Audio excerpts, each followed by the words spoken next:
नमस्कार प्रिय विद्यार्थियों। आज की वीडियो के माध्यम से हम लोग चर्चा करेंगे हिंदी साहित्य बीए प्रथम वर्ष प्रथम सेमेस्टर के नवीनतम मॉडल पेपर के बारे में, जो लिखित टाइप के एग्ज़ाम्स आपके अब की बार होने वाले हैं और लगभग अधिकतर विश्वविद्यालय 2 घंटे की परीक्षाएं करवाएंगे। तो उसके अकॉर्डिंग मैं चर्चा करूंगा कि 2 घंटे में या किसी किसी विश्वविद्यालय में 3 घंटे का प्रावधान अभी भी है, हालांकि वो 2 घंटे का हो सकता है अब की बार। तो उसमें कैसे कैसे क्वेश्चंस आएंगे लिखित में और उनके उत्तर आपको कैसे लिखना है, आज के वीडियो के माध्यम से हम समझने का प्रयास करेंगे। बहुत सारे बच्चों के लगातार कमेंट आ रहे थे हिंदी साहित्य को लेकर के, सर हिंदी साहित्य का एक प्रकार से जो प्रथम सेमेस्टर में है मॉडल पेपर, उसका डिस्कस कर दीजिए। चूँकि चैप्टर वाइज क्लासेस मैं लगभग प्रोवाइड करवा चुका हूँ, लगभग 8 क्लास या 9 क्लास हो चुकी है, 9 चैप्टर्स मैं पढ़ा चुका हूँ। ठीक है, भक्ति काल समाप्त हो चुका है लगभग। ठीक है, अच्छा, हिंदी का कोर्स भी लॉन्च किया गया था। हिंदी ही नहीं बल्कि हिंदी का कोर्स पहले लॉन्च किया गया था, फिर आप लोगों ने कहा कि सर और भी सब्जेक्ट हमारे हैं और ऐसा करें कि आप सारे सब्जेक्ट की बात करें या सभी सब्जेक्ट को पढ़ाने का प्रयास करें, सबका अलग अलग कोर्स लॉन्च कर दीजिए। ऐसा बहुत सारे बच्चों के कमेंट आए, तो मैंने कहा देखिए, अब अलग अलग सब्जेक्ट का कोर्स मैं लॉन्च तो नहीं कर सकता हूँ, क्योंकि अकेले सब मैनेज करना रहता है। 2-3 बच्चे हैं साथ में, लेकिन अब वो उतना एक प्रकार से अभी नहीं पढ़ा सकते हैं। ठीक है, और ना ही उतना इफ़ेक्टिव वो एक प्रकार से आपको कुछ बता पाएंगे। इसी वजह से मुझे ही सारी चीज़ें मैनेज करनी पड़ती हैं, यहाँ तक कि जो कुछ कंटेंट वगैरह होता है वो भी मैं इंक्लूड होकर के मेहनत करके तैयार करता हूँ। तो मैंने ये सोचा कि भाई क्यों ना अपने बच्चों के लिए ऐसी व्यवस्था की जाए कि वो व्यवस्था हर एक बच्चे लाभान्वित हो पाएँ। और उससे क्या होगा कि ऐसे आपके 3 मेजर सब्जेक्ट, 1 माइनर सब्जेक्ट और एक को करिकुलर सब्जेक्ट, ये 5 सब्जेक्ट आपको मिनिमम देने होते हैं बीए की परीक्षा में। पर जब से सेमेस्टर वाइज एग्ज़ाम हो रहे हैं ऐसे, और हर सेमेस्टर में लगभग इतने एग्ज़ाम आपको देने होंगे। जब आप 3rd ईयर में पहुंचेंगे तो आपको एक सब्जेक्ट मेजर का छोड़ना होगा और माइनर का पेपर वहां पर नहीं होगा। ठीक है, बहरहाल इस पर चर्चा नहीं करते हुए हम आगे थोड़ा सा बढ़ते हैं। और प्रथम सेमेस्टर में आपको पढ़ना क्या है, हिंदी में हिंदी काव्य के बारे में पढ़ना है। हिंदी काव्य में एक प्रकार से पहले हिंदी साहित्य का इतिहास आपको पूरा देखना होता है, फिर इसके बाद में हिंदी काव्य में कुछ एक प्रकार से जो टॉपिक है और कुछ एक प्रकार से कवि है उनके द्वारा संबंधित या उन कवि के द्वारा लिखित कविताएं आपके पाठ्यक्रम में संकलित हैं, तो यही सबसे प्रश्न आते हैं। अच्छा, हिंदी जो सब्जेक्ट होता है, संस्कृत सब्जेक्ट या अंग्रेजी सब्जेक्ट, यहाँ पर एक प्रकार से व्याख्या को लेकर के भी प्रश्न आते हैं हिंदी में खास करके। ठीक है, कि भाई संदर्भ सहित व्याख्या लिखें, संदर्भ प्रसंग व्याख्या और विशेष आपको उसमें लिखना होता है। तो ये सब एक प्रकार से ऑलरेडी मैं डिस्कस करूँगा, एक वीडियो में मैं सेपरेट बताऊँगा हर एक चीज़ के बारे में। संदर्भ कैसे लिखा जाता है, प्रसंग क्या होता है और व्याख्या क्या होती है, इस पर एक सेपरेट वीडियो मैंने ऑलरेडी बना रखी थी, लेकिन आज के 2 साल पहले की वीडियो है, तो वो पड़ी हुई चैनल पर, अगर आपने नहीं देखा तो प्लीज़ देख लें। हिंदी काव्य, बहुत सारे बच्चे कमेंट करते हैं कि सर जी हिंदी काव्य और हिंदी साहित्य या हिंदी केवल एक ही है कि अलग अलग। देखिए, अब हिंदी केवल एक ही होती है, केवल हिंदी। अब इसी हिंदी में आपको ग्रामर भी पढ़ना पड़ेगा 5th सेमेस्टर में जाकर के, हिंदी आलोचना भी पढ़ना पड़ेगा, काव्य शास्त्र भी पढ़ना पड़ेगा। यानी कि एक प्रकार से हिंदी जो अब आप पढ़ रहे हैं, इसी हिंदी में हिंदी साहित्य, हिंदी व्याकरण, सामान्य हिंदी, सब कुछ इसी में इंक्लूड है। अब पहले सेमेस्टर में आपको हिंदी काव्य के बारे में जानना होता है, दूसरे सेमेस्टर में आपको कार्यालयी हिंदी और कंप्यूटर के बारे में पढ़ना होगा, 3rd सेमेस्टर में जब आप जाओगे तो हिंदी गद्य के बारे में पढ़ना होगा। इसमें कहानी, निबंध, रिपोर्टाज, डायरी, संस्मरण, रेखा चित्र, आत्मकथा, जीवनी, ये सब के बारे में पढ़ना होता है। फिर इसके बाद में जब आप 4th सेमेस्टर में जाओगे तो 4th सेमेस्टर में आपको हिंदी अनुवाद के बारे में पढ़ना पड़ेगा। ऐसे ही 5th सेमेस्टर में जाएंगे तो साहित्य शास्त्र और हिंदी आलोचना पेपर नंबर 1 में, और उसमें चूंकि जब 3rd ईयर में आप पहुंचेंगे तो 3rd ईयर के 2 सेमेस्टर आपको, 5th सेमेस्टर और 6th सेमेस्टर, तो उसमें हर एक सब्जेक्ट के 2-2 पेपर होंगे। तो हिंदी का 2 पेपर है, पहला पेपर साहित्य शास्त्र और हिंदी आलोचना, और दूसरा पेपर आपका होगा हिंदी का राष्ट्रीय काव्य। ठीक है, और 6th सेमेस्टर में जब आप जाएंगे तो वहाँ पर भी आपको हिंदी को लेकर के तमाम सारी हिंदी मतलब लोक साहित्य और लोक संस्कृति पेपर नंबर 1 में, और एक पेपर आपका और पढ़ना पड़ता है। ठीक है, इस तरीके से आपको जो है पूरा का पूरा सिस्टम, मतलब कि एक हिंदी का ग्रामर वाला जो पोर्शन होता है, हिंदी भाषा या हिंदी भाषा विज्ञान और देवनागरी लिपि, ये पेपर 2 पढ़ना होता है। इस तरीके से ये आपका पूरा का पूरा बीए में हिंदी पढ़ना होता है। ठीक है, बहरहाल हमको पढ़ना क्या है, प्रथम सेमेस्टर की हिंदी। ऐसे ही प्रश्न आपकी परीक्षा में आएंगे। अब मैं प्रश्नों पर चर्चा कर लेता हूं बिना समय गंवाए हुए। एक बात और मैं आपको यहीं पर बताने का प्रयास करूंगा, कोर्स वगैरह को लेकर के। जो व्यक्ति जानना चाहते हैं कि हमारा कोर्स कैसे ज्वाइन करें, हिंदी का पूरा कोर्स कैसे पढ़ें, या आपके जो भी 3 मेजर सब्जेक्ट आपके जो हैं, ठीक है, एक माइनर सब्जेक्ट जो है और एक को करिकुलर सब्जेक्ट, ये पाँचों जो एक प्रकार से सब्जेक्ट है वो मात्र, चूंकि पहले हिंदी का कोर्स लॉन्च किया गया था 100 रुपये का, ठीक है, लेकिन आप लोगों के कमेंट आए कि सर जी और भी सब्जेक्ट हमारे हो रहे हैं, बच रहे हैं। तो मैंने कहा चलिए आप लोगों के लिए इसी 100 रुपये में हिंदी के साथ ही साथ आपके जो भी सब्जेक्ट होंगे उनकी भी तैयारी हो जाएगी। मान लेते हैं आपका हिंदी सब्जेक्ट नहीं भी है तो भी एक प्रकार से आपकी geography, political science, history, education, economics, ये सब सब्जेक्ट हैं, साइकोलॉजी वगैरह, मिलिट्री साइंस, तो ये सब भी तैयारी आपकी होती रहेगी। यानी एक प्रकार से आपको यहाँ पर क्या मिलेंगे, इसी 100 रुपये में वीडियो लेक्चर मिलेंगे, वो भी कोई कोई वीडियो लाइव और कोई कोई वीडियोज़ आपको दो, मतलब कि वीडियोज़ फॉर्म में और लाइव फॉर्म में दोनों टाइप की मिलेगी, जैसे आप लोग ये देख रहे हैं, ठीक है। और दूसरी बात, यहाँ पर आपको जैसे वीडियो, ये अभी जो एक प्रकार से ये क्वेश्चन आंसर की श्रृंखला होगी मॉडल पेपर की, इसका पीडीएफ नोट्स जो होगा ये आपको ग्रुप में मिल जाएगा। तो ग्रुप में आपको कब जोड़ा जाएगा, जब आप 100 रुपये पे कर देने होंगे। कैसे पे करना है, आपको एसएमएस करना है 9161 93 60 62, मेरा व्हाट्सअप नंबर है, इसी पर आपको एसएमएस करना होगा और इसी पर एसएमएस करेंगे कि सर जी हमको कोर्स चाहिए, ठीक है, बीए प्रथम सेमेस्टर में मैं हूँ, हमारा ये नाम है, हम इस यूनिवर्सिटी से संबंधित हैं, मतलब अपनी यूनिवर्सिटी का नाम, अपना नाम और अपने तीनों चारों सब्जेक्ट जो भी, मतलब 3 सब्जेक्ट जो मेजर के हैं और माइनर का सब्जेक्ट हो सकता है, आप मेजर के सब्जेक्ट आपके पास हैं उसी का एक प्रकार से आप लिख दें, ठीक है, और लिख करके आप हमारे पास सेंड कर दीजिएगा। जैसे ही आप सेंड करेंगे उसके बाद मतलब अपना सब्जेक्ट वगैरह कि हमको कोर्स लेना है, हमको ज्वाइन होना ग्रुप, तो आपके पास एक स्कैनर सेंड करूंगा, उसी पर एक प्रकार से गूगल पे, फोन पे जो भी कुछ आपको करवाना है, मात्र 100 रुपये आप उस पर भिजवा दीजिएगा।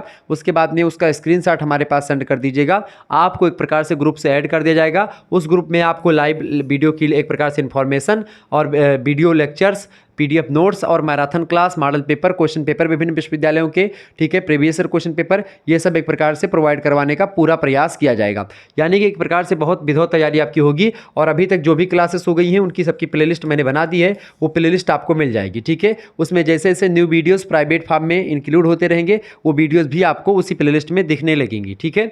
अब आइए अब हम जानने का प्रयास, तो एक बार सभी लोग इन्फॉर्मेशन देख लें, तुरंत एसएमएस करें 9161 93 60 62 पर। अगर आपको बीए में एक प्रकार से कुछ अच्छा करना है या बीए के साथ साथ आप कोई कंपटीशन की तैयारी भी कर रहे हैं तो भी आपके लिए कोर्स लेना बहुत ही ज़रूरी है, क्योंकि इसमें आपकी बहुत विधिवत तैयारी होने वाली है। पीडीएफ नोट्स भी आपको मिलते रहेंगे, मॉडल पेपर के भी।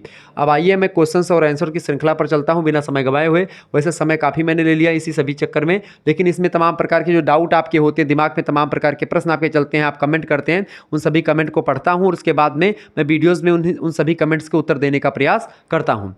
देखें, पहला क्वेश्चन आपके स्क्रीन पर आ चुका है, फटाफट से आप लोग देखने का प्रयास करेंगे। प्रश्न है, द्विवेदी युग का नामकरण किसके नाम पर किया गया था, बताएं। द्विवेदी युग एक प्रकार से मैंने हिंदी साहित्य का इतिहास जब समझाया है शुरुआत में, तो देखें सबसे पहला युग जो आता है वो आता है आदिकाल। आदिकाल के बाद में आता है आपका भक्तिकाल। भक्तिकाल 2 भागों में है, एक है पूर्व मध्यकाल, ठीक है, सॉरी मध्यकाल 2 भागों में है, पूर्व मध्यकाल और एक उत्तर मध्यकाल। जो पूर्व मध्यकाल है उसी को भक्तिकाल कहते हैं। भक्तिकाल की 4 शाखाएं हैं, ठीक है, एक है ज्ञानाश्रयी शाखा, एक है प्रेमाश्रयी शाखा, एक है राम भक्त शाखा और एक है कृष्ण भक्त शाखा, ठीक है, ये सब मैंने आपको समझाया था। और उसके बाद में आता है रीतिकाल यानी कि उत्तर मध्यकाल। उत्तर मध्यकाल यानी रीतिकाल जो है उसमें भी 3 शाखाएं हैं, रीति मुक्त धारा, रीतिबद्ध धारा और रीति सिद्ध धारा। इसके बारे में भी मैंने बताया था। अभी आगे चल करके और भी प्रश्न मैंने रखे उस पर चर्चा करूंगा। फिर इसके बाद में आता है आपका आधुनिक काल। हिंदी साहित्य के आधुनिक काल को गद्य काल की संज्ञा आचार्य रामचंद्र शुक्ल जी ने दी थी। तो इसके बाद में आधुनिक काल में कई सारे कालखंड हैं। पहला कालखंड है भारतेंदु युग, 1850 से लेकर के 1900 ईस्वी तक का जो समय काल है ये भारतेंदु युग के नाम से जाना जाता है। भारतेंदु युग के बाद में आता है द्विवेदी युग। द्विवेदी युग बेसिकली 1900 ईस्वी से ही शुरू हो जाता है, लेकिन 1903 ईस्वी में सरस्वती नाम की एक पत्रिका थी जो कि उस समय की बड़ी फेमस पत्रिका थी। उसी पत्रिका से तमाम प्रकार की कविताएं जो होती थी प्रकाशित होती थी। सरस्वती पत्रिका का संपादन 1903 ईस्वी में, ठीक है, संभाला किसने, महावीर प्रसाद द्विवेदी जी ने। महावीर प्रसाद द्विवेदी भाषा के मर्मज्ञ थे, भाषा के बड़े विद्वान थे, प्रकांड विद्वान की श्रेणी में उनका नाम गिना जाता है। पंडित महावीर प्रसाद द्विवेदी ना केवल भाषा के परिमार्जन में बल्कि एक प्रकार से हिंदी का पारिष्करण करना हुआ, हिंदी के मानकीकरण करने की बात हुई, तो एक प्रकार से उनमें सबसे आगे नाम लिया जाता है सरस्वती पत्रिका के संपादक महावीर प्रसाद द्विवेदी का। महावीर प्रसाद द्विवेदी वो व्यक्ति हैं जो आज हम हिंदी आप लोग देख रहे हैं, पढ़ रहे हैं, सुन रहे हैं, ये उन्हीं की देन है। उन्हीं ने परिमार्जन किया, क्योंकि उनके पत्रिका से जो भी कविताएं प्रकाशित होने के लिए आती थी सरस्वती पत्रिका से, वो पहले देखते थे, कविताओं को पढ़ते थे, कविताओं में जो भाषागत त्रुटि या भावगत त्रुटि होती थी थी उसको बताते थे कि भाई इसमें ये एक दिक्कत है, आप इसको चेंज करके लाओ, फिर प्रकाशित करवाएंगे हम, ठीक है। तो वो थे महावीर प्रसाद द्विवेदी। इसीलिए द्विवेदी युग में एक प्रकार से जो द्विवेदी युग नाम पड़ा है वो पंडित महावीर प्रसाद द्विवेदी जी के नाम पर पड़ा है, ये बात आप ध्यान रखेंगे। द्विवेदी युग के बाद में आता है छायावाद, 1918 से लेकर के 1920 से लेकर के आपका चलता है 1937 तक। 1937 के बाद में आपका 1936-37 के बाद में आपका शुरू होता है प्रगतिवाद। प्रगतिवाद 1943 तक चलता है। 1943 में आता है प्रयोगवाद। प्रथम तार सप्तक का प्रकाशन सच्चिदानंद हीरानंद वात्स्ययज्ञ के द्वारा किया जाता है, जिसमें 7 कवियों के जो रचनाएं हैं, कविताएं हैं, प्रकाशित हुई, जो कि एक ही विचारधारा से संबंधित थी। वहाँ पर आप आते आते देखेंगे मार्क्सवाद का प्रभाव और मनोविश्लेषणवाद का प्रभाव लोगों पर आपको दिखाई पड़ता, चाहे जैनेन्द्र हो चाहे अज्ञे हो। तो इन पर सिगमंड फ्रायड का बड़ा प्रभाव रहा है। हालांकि सिगमंड फ्रायड के बारे में आप ना जानते हो, वो मनोविश्लेषणवाद के प्रणेता रहे सिगमंड फ्रायड और बड़े अच्छे विद्वान माने जाते हैं। और मनोवैज्ञानिक धरातल पर एक प्रकार से मनोविश्लेषणवाद का सिद्धांत दिया, ईड ईगो एंड सुपर ईगो की बात करी, ठीक है। तो उसी विचारधारा को अज्ञे और वो जैनेन्द्र कुमार मतलब कि जैनेन्द्र ने फॉलो करा, ठीक है। तो ये प्रयोगवाद शुरू होता है 1954 तक चलता है। 1954 के बाद में जो है एक नई कविता आंदोलन चलता है 1954 से 1960 तक। फिर उसके बाद में 1960 से लेकर के अब तक एक प्रकार से नई कविता का दौर है, ठीक है, साठोत्तरी कविता का दौर है। इस तरीके से पूरा का पूरा ये हिंदी साहित्य का इतिहास मैंने चुटकियों में आपको बताया, ठीक है। हालांकि आपके समझ में अभी नहीं आया होगा, लेकिन अगर आप चैप्टर 1 चैप्टर 2 ये सब पढ़ चुके हैं तो मैंने वहाँ पर डिटेल में हर एक चीज़ के बारे में पूरा इतिहास आपको समझा करके रखा है। अभी भक्ति काल चल रहा था, भक्ति काल के बाद में आपका आएगा रीति काल, उसमें और भी चर्चा करूँगा विस्तार से। हालांकि आगे बढ़ते तो द्विवेदी युग का नामकरण किसके नाम पर हुआ? पंडित महावीर प्रसाद द्विवेदी के नाम पर हुआ। दूसरा क्वेश्चन आपकी स्क्रीन पर आ चुका है, आधुनिक हिंदी साहित्य का जनक किसे माना जाता है? आधुनिक हिंदी साहित्य का जनक किसको मानते हैं भैया? भारतेंदु हरिश्चंद्र जी को मानते हैं। 50 वर्ष एक प्रकार से हिंदी साहित्य के इन्हीं के नाम है, भारतेंदु हरिश्चंद्र जी के नाम पर। भारतेंदु हरिश्चंद्र जी के नाम पर एक युग है भारतेंदु युग, जो कि एक प्रकार से जिसमें आप देखते हैं गद्य का विकास हुआ। हिंदी के एक प्रकार से बड़े पुरोधाओं में इनका नाम गिना जाता है। अगला क्वेश्चन आपकी स्क्रीन पर आ चुका, तीसरा नंबर, भारतेंदु युग के प्रगतिशील कवियों के नाम लिखिए। तो भारतेंदु युग के जो प्रगतिशील कवि रहे हैं उनमें पहला नाम तो भारतेंदु जी का ही स्वयं है, भारतेंदु हरिश्चंद्र। दूसरा नाम है पंडित प्रताप नारायण मिश्रा जी का। तीसरा नाम है बालकृष्ण भट्ट जी का। अगला नाम है बाल मुकुंद गुप्त जी, श्रीधर पाठक जी, चौधरी बद्रीनारायण प्रेमघन जी, राधाचरण गोस्वामी जी।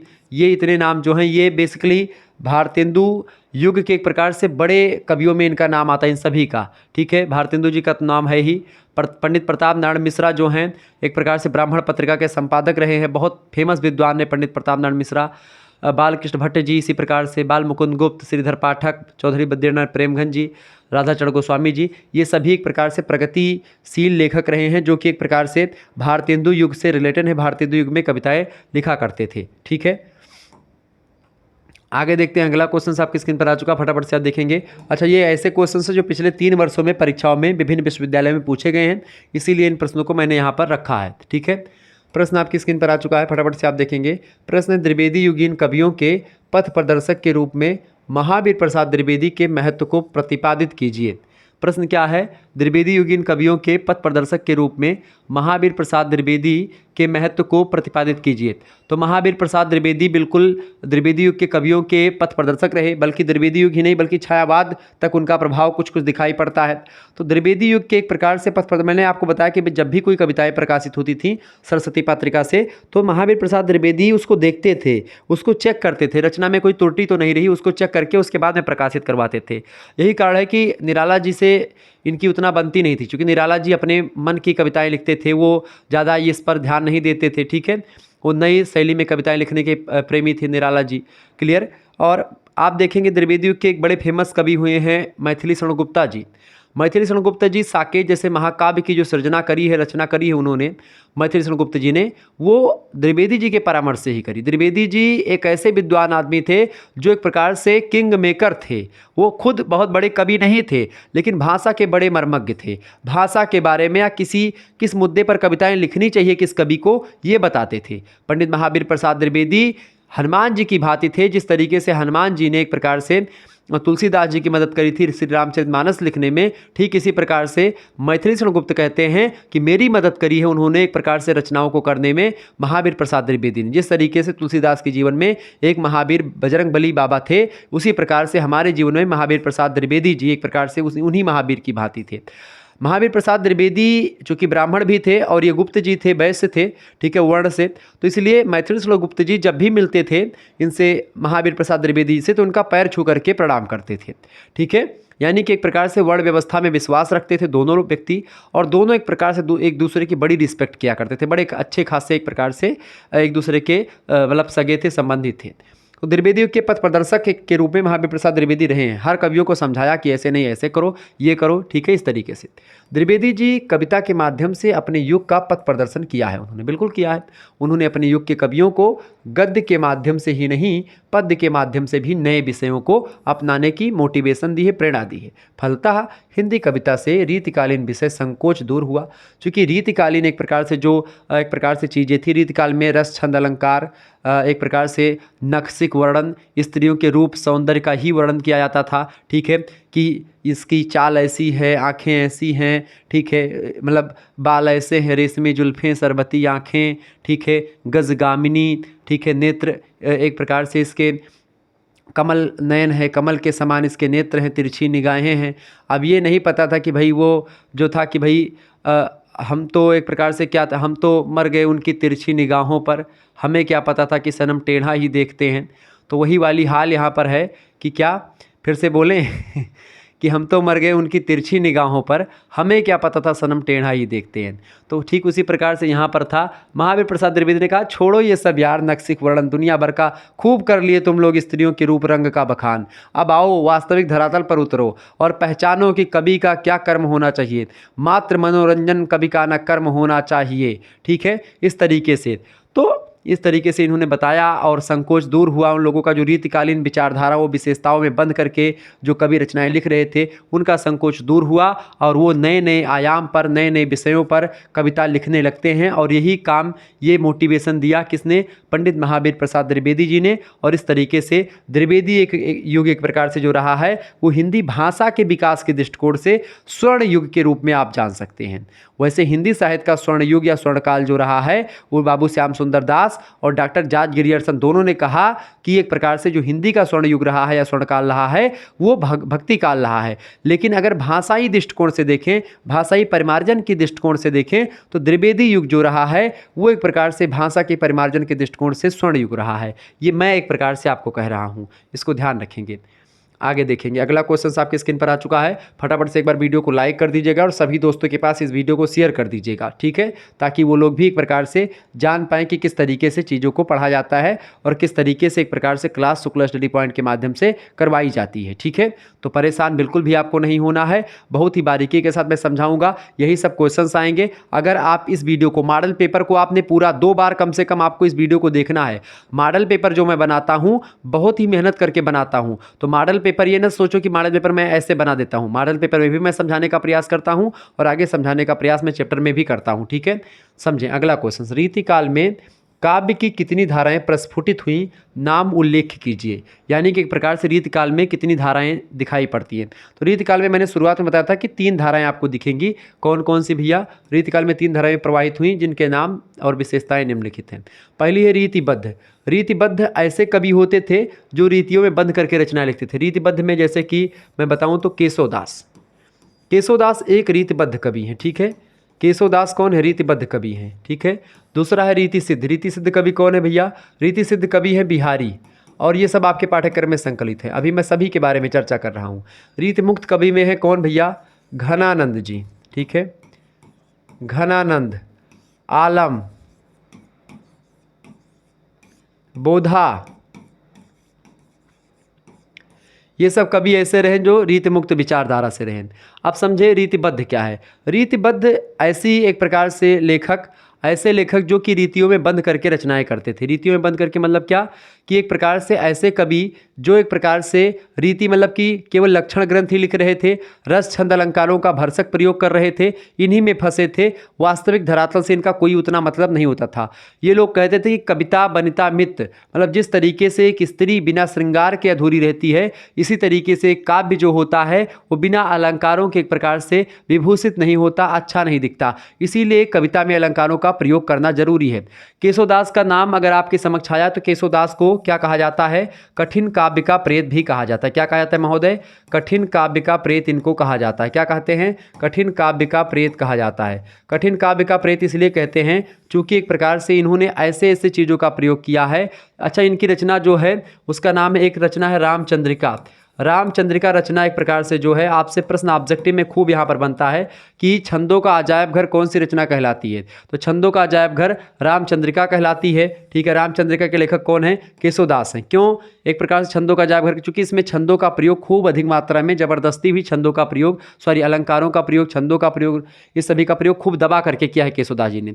केशवदास अपनी रचनाओं में पांडित्य प्रदर्शन करते हैं, इसीलिए बहुत सारे विद्वानों ने केशवदास को हृदयहीन कवि तक कह डाला कि केशव में एक प्रकार से भाव बहुत कम और पांडित्य प्रदर्शन ज़्यादा रहता है। हालांकि ऐसी बात नहीं है। केशवदास की रामचंद्रिका रचना को आप पढ़ेंगे पूरा तो इसमें हृदय एक प्रकार से जो हीन लोगों ने कहा कि हृदयहीन है, मेरे हिसाब से जहाँ तक मैं समझ पा रहा हूँ, जिन्होंने ये बात कही होगी केशव हृदयहीन है, बिल्कुल केशव हृदयहीन कवि नहीं है। कुछ मुद्दों को केवल पढ़ करके या कुछ मुद्दों को देख करके आप केशवदास पर ऐसी बातें नहीं कर सकते। यानी केशवदास एक प्रकार से जरूरी है कि उन्होंने, मतलब ये बात जरूर है कि उन्होंने पांडित्य प्रदर्शन किया, खूब एक प्रकार से विद्वता का परिचय दिया, चूंकि ये संस्कृत काव्य आचार्य का, संस्कृत काव्य शास्त्र के बड़े ज्ञानी माने आचार्य हैं। ठीक है, केशवदास। तो उन्होंने एक प्रकार से लक्षण ग्रंथों की खूब रचना करी, रस छंद अलंकार को लेकर के रीतियों में बंध करके नक्शिक वर्णन किया, ये सभी की चीजें करी। उसी दौरान रीति सिद्ध एक विचारधारा चल रही थी। रीति सिद्ध में क्या थे? बिहारी लाल। बिहारी लाल ये सब जानते थे, सब पंडित जानते थे, मतलब विद्वान आदमी थे, सब कुछ जानते थे, लेकिन इन्होंने ना तो रीतियों में बंध करके रचनाएं लिखी, मतलब रीति को जानते हुए भी रीतियों से बंध करके रचनाएं नहीं लिखने वाले कवि, उसमें खास रीति सिद्ध में खास करके बिहारी आते हैं। वैसे बिहारी को ही कुछ विद्वान रीतिबद्ध परंपरा में ही रखते हैं, लेकिन एक विद्वान है, उन्होंने कहा कि नहीं, बिहारी जो है रीतिबद्ध और रीति मुक्त दोनों के बीच की कड़ी के रूप में काम करते हैं। बिहारी लाल की रचना एकमात्र रचना है हिंदी साहित्य में, और वो रचना है बिहारी सतसई।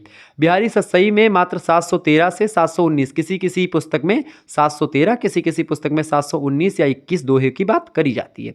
वैसे बिहारी सतसई की बात करें तो उसमें एक एक दोहे जो हैं वो हिंदी साहित्य के एक एक रत्न के रूप में है, ऐसा भी कहा जाता है। हिंदी साहित्य में जो बिहारी सतसई का स्थान है, मेरे हिसाब से वह स्थान एक प्रकार से और कोई रचना नहीं ले सकती। 713 दोहों को लिख करके हिंदी साहित्य में हर एक पाठ्यक्रम में शामिल होने वाले कवि हैं एकमात्र बिहारी लाल।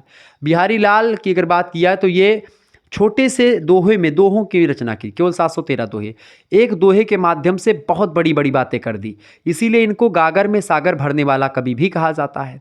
ठीक है, यानी बिहारी लाल के बारे में एक दोहा प्रचलित है कि एक प्रकार से सतसैया के दोहरे जो नावक के तीर और देखन में छोटे लगें और घाव करें गंभीर। यानी एक प्रकार से दोहे जो बिहारी के हैं छोटे, देखने में बड़े छोटे हैं लेकिन घाव बड़े गंभीर करते हैं। जिस तरीके से नावक का तीर जो होता है वो एक प्रकार से जब मछली मारता है तो एक प्रकार बहुत छोटा सा होता है लेकिन बहुत घाव करता है, उसी तरीके से इनके दोहे हैं। ठीक है, तो कहीं ना कहीं पे जो बिहारी लाल हैं रीति सिद्ध परंपरा से हैं। इसके अलावा जो रीति मुक्त परंपरा है उसके घनानंद, आलम और बोधा। अच्छा, जितने भी रीति मुक्त परंपरा के हैं ये सब दिल टूटे हुए कवि हैं। दिल टूटे कवि मतलब क्या होता है? इनका ब्रेकअप हो गया था। घनानंद का ब्रेकअप हुआ। घनानंद की प्रेयसी थी सुजान। सुजान नाम की एक वेश्या थी, मोहम्मद शाह रंगीले के दरबार में रहा करती थी, घनानंद भी रहते थे। मोहम्मद शाह रंगीले दिल्ली सल्तनत मतलब कि मुगल वंश का ही एक शासक था, उसी के दरबार में रहते थे। केशवदास गाना भी गाते थे अच्छा खासा, तो दरबारियों ने कहा कि केशवदास बड़ा अच्छा गाना गाते हैं मोहम्मद शाह रंगीले से। मोहम्मद शाह रंगीले ने कहा कि हाँ भाई चलो ठीक है, ये कहानी मैंने आपको सुनाई भी थी लेकिन फिर भी आप सुन लें, तो हालांकि बड़ा लंबा हो जाएगा तो कहानी पर नहीं चलते हैं। तो केशवदास फिर कहते हैं कि नहीं मैं नहीं सुनाऊंगा, तो दरबारी लोग कहते हैं कि नहीं भाई कि अगर सुजान बोलेगी तो सुनाएंगे। सुजान आती बोलती है और दरबारी के कहने मतलब सुजान के कहने पर गाना सुनाते हैं केशवदास। तो राजा को बुरा इसलिए लगता है, राजा को बुरा लग जाता है भैया किस लिए? राजा कहते हैं कि भाई जो है, राजा क्या कहते हैं जानते हैं? राजा कहते हैं कि भाई बुरा जो एक प्रकार से मेरे कहने पर नहीं गाया और सुजान यानी एक वेश्या के कहने पर गा दिया। तो सुजान वेश्या वैसे नहीं थी, नर्तकी नृत्यांगना थी, नृत्य करती थी। तो उसके कहने पर, तो चूँकि अभी तक इन्होंने एक प्रकार से प्यार का इजहार किया भी नहीं था घनानंद जी ने, और ये सब चीज़ें देखने को मतलब कि उन्होंने फिर कहा कि राजा मोहम्मद शाह रंगीले गुस्सा हो गया और उसने डांटा, कुछ बोला होगा इनको घनानंद जी को। घनानंद ने बोला कि अरे यार क्या बात करते हो, मैं विद्वान आदमी, विद्वानों को एक प्रकार से किसी एक जगह कोई नहीं रोक सकता, मैं जा रहा हूँ। रमता जोगी बहता पानी अपना कहीं भी इलाका, कहीं भी निकल जाएँ उधर ही इलाका हो जाता है, जहाँ हम खड़े होते हैं वहाँ मैटर बड़े होते हैं, ऐसे बोला होगा। अब जैसे घनानंद इतना बोलिन तैसे एक प्रकार से क्या हुआ, मोहम्मद शाह रंगीले निकल यहाँ से, चल निकल। अरे निकल रहा हूँ बे, बैठो 2 मिनट शांत रहो। मोहम्मद सर इंग्लिश बोला घनानंद जी ने। घनानंद जी ने उनका हाथ पकड़ा, क्या नाम है, सुजान का। कहा सुजान चलते हैं कहीं एकांत में और आशियाना बसाते हैं, घर होगा अपना पहाड़ी पर, पर्वत होंगे और वहाँ पर ठंडी ठंडी वादियाँ होंगी और नैनीताल जैसे इलाके की बात करी होगी। घनानंद का तुरंत हाथ छुड़ाया। सुजान ने कहा कि नहीं, मैं नहीं आ सकती हूँ, चूँकि दिक्कत है। चूँकि भाई वो सोची कि भाई इनके साथ कहाँ कहाँ भटकूंगी, कहाँ कहाँ जाऊंगी, और पहले से प्रेम वगैरह। उसने पूछा कि तुमने मुझे कब बताया कि मैं तुमसे प्रेम करता हूँ, और इसे डायरेक्ट बोल रहे हो चलने के लिए, कहाँ से चलेंगे। घनानंद एक प्रकार से उसी बाद में जा करके निम्बार्क संप्रदाय में दीक्षा लेते हैं और उसके बाद में फिर आजीवन ब्रह्मचर्य का पालन करते हैं। ठीक है, तो चर्चा करते रहेंगे इन चीज़ों पर। तो ये एक प्रकार 3 धाराएं थी जिसके बारे में मैंने आपको बताया। अगला क्वेश्चन आपकी स्क्रीन पर आ चुका, फटाफट से आप देखेंगे। छायावाद की 5 प्रमुख प्रवृत्तियां बताएं। देखिए, छायावाद की 5 प्रमुख प्रवृत्तियों में एक प्रकार से पहली प्रवृत्ति है भैया, व्यक्तिक अभिव्यक्ति पर जोर दिया। व्यक्तिक अभिव्यक्ति मतलब क्या होता है? छायावाद के जैसे कि आप देखिए, मैं शैली में, मैं शैली, निराला कहते हैं कि मैं शैली अपनाई। दुखी ही जीवन की कथा रही, क्या कहूँ जो आज तक नहीं कही, निराला कहते हैं। निराला छायावाद के उन नायकों में से एक हैं। निराला छायावाद के भैंस रुद्र कहे जाते हैं। महादेवी वर्मा जो छायावाद की दुर्गा तक कही जाती हैं, आधुनिक मीरा की उपाधि इनको मिलती है महादेवी वर्मा जी को। महादेवी वर्मा ने एक प्रकार से छायावाद के लोगों ने खास करके गद्य में और पद्य में दोनों में एक प्रकार से रचनाएं लिखी। महादेवी वर्मा ने कहा कि मैं नीर भरी दुख की बदली, क्रंदनों में चिर निस्पंद बसा, नैनों में दीपक से जलते, पलकों पर निर्झरड़ी मछली। इस तरीके से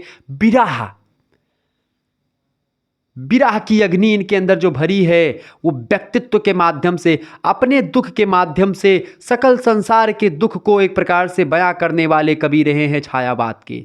तो छायावाद की पहली विशेषता कि व्यक्तिक अभिव्यक्ति पर जोर है। हर व्यक्ति अपने माध्यम से एक प्रकार से लोगों को बताने का प्रयास कर रहा है, अपने दुख के माध्यम से समाज के दुख को दिखाने का प्रयास अपनी लेखनी के माध्यम से कवि कर रहा है। इसके अलावा प्रकृति चित्रण पर नूतन आयाम, नूतन माने होता नए नए प्रयोग किए गए हैं। प्रकृति चित्रण को एक नए प्रकार से उकेरा गया है। ठीक है, प्रसाद पंत निराला, पंत जी की बात की जाए तो पंत जी प्रकृति के सुकुमार कवि कहे जाते हैं। प्रकृति को एक प्रकार से इतने सुरम्य और मनोरम तरीके से दुनिया का कोई कवि लिख ही, मतलब कि उसको लिख ही नहीं सकता जितना सटीक तरीके से सुमित्रानंद पंत जी ने लिखा। तो पंत जी प्रकृति के सुकुमार कवि रहे। इसके अलावा स्वर वेदना में, मतलब कि स्वर में वेदना का प्राधान्य है। वेदना मतलब होता है दुख। आप देखेंगे जयशंकर प्रसाद पूरा जीवन दुखी ही रहे। सुघनी साहू परिवार में पैदा हुए, तंबाकू बनाने वाला परिवार। बचपन से ही आप देखते बीमारी से ग्रसित, तमाम प्रकार के दुखों का सामना करते बड़े हुए। ऐसे ही निराला जी को आप देखें, आप महादेवी जी को देखें। पंत जी को थोड़ा कम दुख हो रहा होगा, लेकिन वो भी कहते हैं कि वियोगी होगा पहला कवि, आह से उपजा होगा गान। क्या? वियोगी होगा पहला कवि, आह से उपजा होगा गान, निकल कर नैनों से चुपचाप बही होगी कविता अनजान। इस तरीके से बातें होती हैं। यानी कविता ऐसे ही नहीं निकल जाती किसी कवि की मुखार बिंदु से या लेखनी से। कविता लिखने के लिए दिल टूटना भी बहुत ज़रूरी होता है। ऐसा नहीं केवल दिल टूट जाए। ठीक है, अब ये मत सोचिए कविता हमको सर जी कवि बनना है तो हम क्या करें, प्रेम करें, फिर उसके बाद में दिल तोड़े, ब्रेकअप करें, उसके बाद में फिर कवि बन जाएंगे। नहीं, ऐसी बात नहीं। मतलब ये होता है कि भाई दुनिया के सताए लोग यहाँ राजेंद्र बनाए जाते हैं। तो वही वाली हाल है कि जब एक प्रकार से व्यक्ति का दिल टूटता है, व्यक्ति को लोग धोखा देते हैं या ऐसी चीज़ें दिखाई पड़ती है, और आज के समाज में आप देख ही रहे होंगे इधर उधर तमाम प्रकार के ऐसी चीज़ें चल रही होती है। तो उस दौरान लोगों के अंदर कॉन्फिडेंस आता है। तुलसीदास को आप देखें, पत्नी ने कहा क्या यार तुलसीदास जी आप ऐसे बोल रहे हो, आधी रात को मेरे घर पहुंच गए, इतना सब्र नहीं है। हाड़ मांस में देह मम तामय ऐसी प्रीत, हड्डी और मांस का यह शरीर बना हुआ है, इसमें तुम इतनी प्रीत कर रहे हो। तुलसीदास ये क्या हो रहा है महोदय? तुलसीदास को समझ में आ जाता है, वैराग्य हटाओ। आजकल के बच्चों का दिल टूटता है, यूपीएससी की तैयारी करना शुरू कर देते हैं। चले, ज़्यादा चर्चा नहीं करते, नहीं आप लोग इमोशनल हो जाओगे। चले आगे बढ़ते। तो स्वर में वेदना का प्राधान्य है, वेदना, दुख, पीड़ा, विरह। ठीक है, आगे चौथी विशेषता, राष्ट्रीय भावना का उफान। एक तरफ दुख की बातें जरूर है, लेकिन दूसरी तरफ राष्ट्रीय भावना, चूंकि उस समय देश गुलाम था, अंग्रेज लोग एक प्रकार से भारतीयों पर अत्याचार कर रहे थे, नई नई कुरीतियां बना रहे थे, कुनीतियों का प्रयोग करके, कूटनीति का प्रयोग करके भारतीयों को कब्जा करके रखा था, इसलिए राष्ट्रीयता का उफान था। रहस्यवाद की अभिव्यक्ति भी यहाँ पर आपको दिखाई पड़ती है, चाहे प्राकृतिक रहस्यवाद की, रहस्यवाद मतलब एक प्रकार से प्रभु के एक प्रकार से बारे में सोचना, या ऐसे जो मुद्दे हैं जो रहस्यमयी हैं उनके बारे में बात करना। ठीक है, तो रहस्यवाद, ये सब विशेषताएं जो है छायावाद की रही। तो 5 विशेषता ये हो गई। आगे देखते हैं, अगला क्वेश्चन आपकी स्क्रीन पर आ चुका, फटाफट से आप देखेंगे। प्रश्न है महोदय, प्रश्न आपका आ चुका, छायावाद की चतुष्टयी का क्या अर्थ है, स्पष्ट कीजिए। छायावाद की चतुष्टयी का अर्थ छायावाद के 4 कीर्तिलक्ष्य कवियों से माना जाता है। इसमें प्रसाद, पंत, निराला और महादेवी वर्मा जी का नाम आता है। छायावाद के 4 स्तंभ कह लो, छायावाद के 4 कीर्तिलक्ष्य कवि कह लो, या एक प्रकार से छायावाद के 4 उन्नायक कह लो। यही 4 लोग जो हैं वो छायावाद के 4 पिलर हैं। छायावाद रूपी एक छत मान लो या एक मकान मान लो, जो कि इन 4 स्तंभों पर, 4 पिलर पर टिके हुए हैं। ठीक है, ये बात आप ध्यान रखेंगे। तो ये 4 पिलर हैं छायावाद के। प्रसाद जी को छायावाद को एक प्रकार से छायावाद का ब्रह्मा कहा जाता है। ठीक है, पंत जी को छायावाद का विष्णु कहा जाता है। ठीक है, निराला जी को छायावाद का महेश कहा जाता है, रुद्र कहा जाता है। महादेवी वर्मा को छायावाद का दुर्गा कहा जाता है। इनको एक प्रकार से आधुनिक मीरा भी कहा जाता है। ये बात ध्यान रखें, क्या कहा जाता है, आधुनिक मीरा की उपाधि भी इन्हीं को दी जाती है। किसको, महादेवी वर्मा को। ऑब्जेक्टिव में कई बार प्रश्न पूछा गया। तो आधुनिक युग की मीरा कौन है, महादेवी वर्मा। छायावाद की दुर्गा कौन है, महादेवी वर्मा। निराला जी को छायावाद का क्या, महेश कहा जाता है, रुद्र कहा जाता है। विष्णु किसको कहते हैं, छायावाद का, पंत जी को, प्रकृति के सुकुमार कवि हैं। प्रसाद जी, जयशंकर प्रसाद, ब्रह्मा छायावाद का कहा जाता है। छायावाद के प्रवर्तक, एक प्रकार से युग प्रवर्तक माने जाते हैं प्रसाद जी, निराला जी, ठीक है, और महादेवी वर्मा जी। इन तीनों ने एक प्रकार से गद्य और पद्य दोनों में रचनाएं लिखी हैं। ठीक है, पंत जी एक प्रकार से जो हैं, इन्होंने एक प्रकार से काव्य में रचनाएं खूब लिखी हैं, प्रकृति के सुकुमार कवि के रूप में जाने जाते हैं। अगला क्वेश्चन आपकी स्क्रीन पर आ चुका, फटाफट से आप लोग देखने का प्रयास करेंगे। प्रश्न अगला है आपका, प्रगतिवाद की प्रमुख प्रवृत्तियों पर प्रकाश डालिए। प्रवृत्ति मतलब होता है विशेषताएं, तो प्रगतिवाद की क्या क्या विशेषताएं हैं, फटाफट से आप लोग बताने का प्रयास करेंगे। प्रगतिवाद जो होता है, कब से कब तक का समय है भाई, प्रगतिवाद 1937 से लेकर के 1943 का जो समय है वो एक प्रकार से प्रगतिवाद के नाम से जाना जाता है। तो प्रगतिवाद की विशेषताओं में बेसिकली ये एक प्रकार से इस समय मार्क्सवाद का बड़ा प्रभाव रहा। मार्क्सवाद और साम्राज्यवाद का इसमें विरोध किया गया, पूंजीवाद का और साम्राज्यवाद का विरोध किया गया है। और पूंजीवाद का सबसे विरोधी जो विचार है वो मार्क्सवाद है। पूंजीवाद एक प्रकार से जो है, एक अमीर वर्ग होता है, एक गरीब वर्ग होता है। अमीर वर्ग हमेशा अमीर रहता है और गरीब वर्ग हमेशा गरीब होता चला जाता है। इस बात का विरोध कार्ल मार्क्स नाम के एक व्यक्ति करते, जो दुनिया में एक प्रकार से बड़े फेमस हुए, और हिंदी साहित्य पर ही नहीं बल्कि दुनिया के उस समय के सभी साहित्य पर कार्ल मार्क्स का बड़ा प्रभाव पड़ा। और कार्ल मार्क्स एक प्रकार से उन्हीं के द्वारा एक प्रकार से पूंजीवाद का घोर विरोध किया गया। तो इस समय प्रगतिवादी जो विचारधारा है, इस पर एक प्रकार से मार्क्सवाद का गहरा प्रभाव आपको दिखाई पड़ता है। इसीलिए पहली विशेषता में आप लिखेंगे पूंजीवाद और साम्राज्यवाद का विरोध। साम्राज्यवादी क्या, कि अपने साम्राज्य को बढ़ाने की जो नीति ब्रिटेन की थी, इसका खूब विरोध किया गया। और पूंजीवाद का विरोध। दूसरी बात, यथार्थवादी दृष्टिकोण, यानी कि जो भी कविता में लिख रहे थे ये लोग, वो जो सत्य धरातल पर था, जो हो रहा था उसी को कविता के माध्यम से लिख दे रहे थे। ठीक है, उसमें कुछ लाग लपेट नहीं कर रहे थे। ठीक है, इसके अलावा जैसे कि छायावाद में थोड़ा सा बना करके लिखा जाता था, या द्विवेदी युग में इससे पहले भी थोड़ा बहुत बढ़ा चढ़ा करके, या रीतिकाल में आप देखते हैं बढ़ा चढ़ा करके, लेकिन यहाँ पर जो है उसका यथार्थ का नग्न चित्रण किया गया। बौद्धिकता की प्रधानता, यानी कि यहाँ पर कविताओं में हो या गद्य में हो, सभी में बुद्धि का प्रयोग, इंटेलिजेंस खूब मतलब ज्ञान की बातें खूब झोर के बताते हैं लोग। इसके अलावा अंतर्राष्ट्रीयतावादी दृष्टिकोण है। यहाँ पर एक प्रकार से एक देश को नहीं, पूरे के पूरे विश्व के एक प्रकार से मुद्दों को ध्यान में रख करके रचनाएं लिखी जा रही थी, पूरे विश्व की समस्याओं को ध्यान में रख करके। इसके अलावा धर्म और ईश्वर का विरोध किया गया यहाँ पर। किसका, धर्म का भी विरोध है और ईश्वर का विरोध। चूँकि धर्म और ईश्वर का विरोध यहाँ पर एक प्रकार से किया गया, चूँकि मार्क्सवाद जो है वो धर्म को नहीं मानता, बेसिकली धर्म का विरोध करने वाला है। तो इस दृष्टिकोण से यहाँ पर धर्म और ईश्वर का विरोध किया गया। चूँकि यहाँ पर विरोध इसलिए किया गया चूँकि गरीबता की वजह से ऐसा शायद हुआ हो। इसके अलावा प्रेम के संबंध में स्वस्थ दृष्टिकोण है यहाँ पर, तो प्रेम के संबंध में भी स्वस्थ दृष्टिकोण है, ठीक ठाक दृष्टिकोण है। इसके अलावा नारी के प्रति नूतन दृष्टि है, नई दृष्टि है यहाँ पर। ठीक है, ये बात यानी कि नारी के लिए एक नए प्रकार का दृष्टिकोण है, नए तरीके से नारी के आधारों मतलब के अधिकारों की बात करी जाती है। नारी एक प्रकार से उच्च विषय मतलब नारी कोई वस्तु नहीं है, नारी एक वस्तु से बढ़कर के एक मनुष्य की श्रेणी में आ जाती है और नारी को तमाम अधिकार मिलने शुरू हो जाते हैं। ठीक है, आगे बढ़ते हैं। अगला क्वेश्चन आपकी स्क्रीन पर आ चुका है, फटाफट से आप लोग देखने का प्रयास करेंगे। इंपॉर्टेंट क्वेश्चन से परीक्षा की दृष्टि से देखें। प्रश्न है, केशव की रचनाओं का नामोल्लेख कीजिए। केशवदास का नाम आप लोग जानते होंगे। केशवदास की अगर बात की जाए तो बड़े फेमस विद्वान रहे केशवदास। ठीक है, केशवदास की अगर बात की जाए तो ये रीतिबद्ध काव्य परंपरा से संबंधित है। केशवदास की रचनाओं में बेसिकली रामचंद्रिका बड़ी फेमस रचना है। छंदों का अजायब घर कहा जाता है इस रचना को। केशवदास को कठिन काव्य का प्रेत भी कहा जाता है, ये बात आप ध्यान रखेंगे। इसके अलावा और भी चीज़ें मैं अगर आपको बताऊं, ठीक है,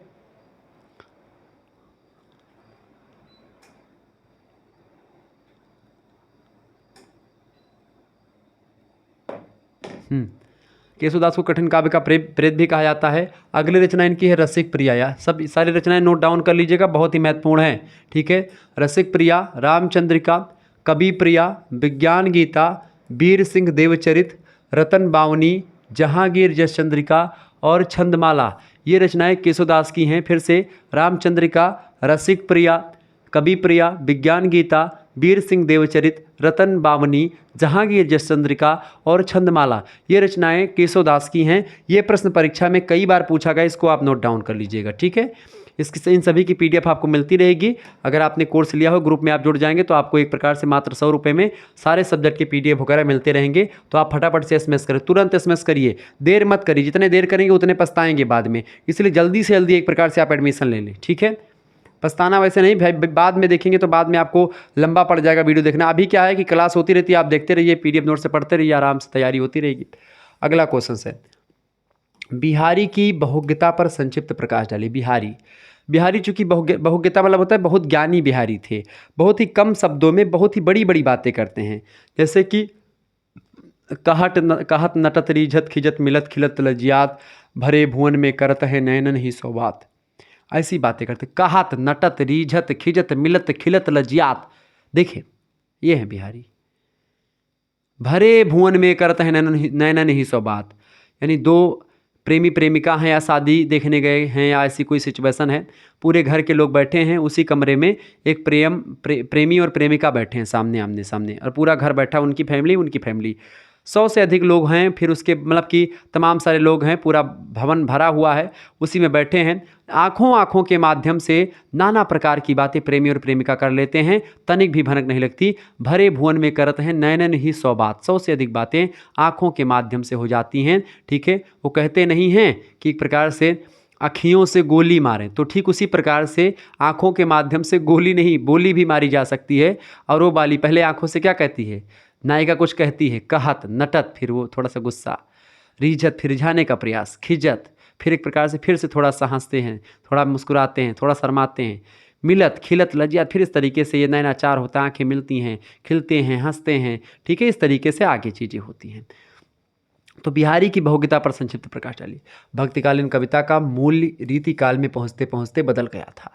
रीतिकालीन काव्य का आश्रयदाताओं के समक्ष संरक्षण हेतु उपस्थित हो गया था। यानी जो रीतिबद्ध परंपरा थी उसमें एक प्रकार से आश्रयदाता यानी जो राजा होते थे उन्हीं का गुणगान केवल किया करते थे कवि लोग, लेकिन बिहारी लाल जो है वो राजा के गुणगान किसी का नहीं करते हैं। ऐसी स्थिति में बिहारी ने काव्य परंपरा का निर्वाह करते हुए लोक ज्ञान, इतिहास, पुराण, ज्योतिष, भूगोल, गणित, आयुर्वेद का परिचय दिया। यानी इनके दोहों में आप देखेंगे लोक ज्ञान के बारे में जानकारी, ठीक है, यानी कि लोक साहित्य के बारे में भी कुछ जानकारी, इतिहास के बारे में, पुराण, ज्योतिष, भूगोल और इसके अलावा गणित, आयुर्वेद का भी ज्ञान इनकी रचनाओं में आपको मिलेगा। इनकी दोहों में बिहारी ने अपने दोहों को मुक्त रखने के साथ साथ काव्य ज्ञान, लोक ज्ञान, इतिहास ज्ञान और शास्त्र ज्ञान को अपने काव्य में समायोजित किया है। इसको हम निम्न पंक्तियों में देख सकते हैं। ठीक है, ये पंक्तियाँ आपकी हैं, जैसे कि आप देखें गणित ज्ञान, इनके दोहों में गणित के ज्ञान को देखें।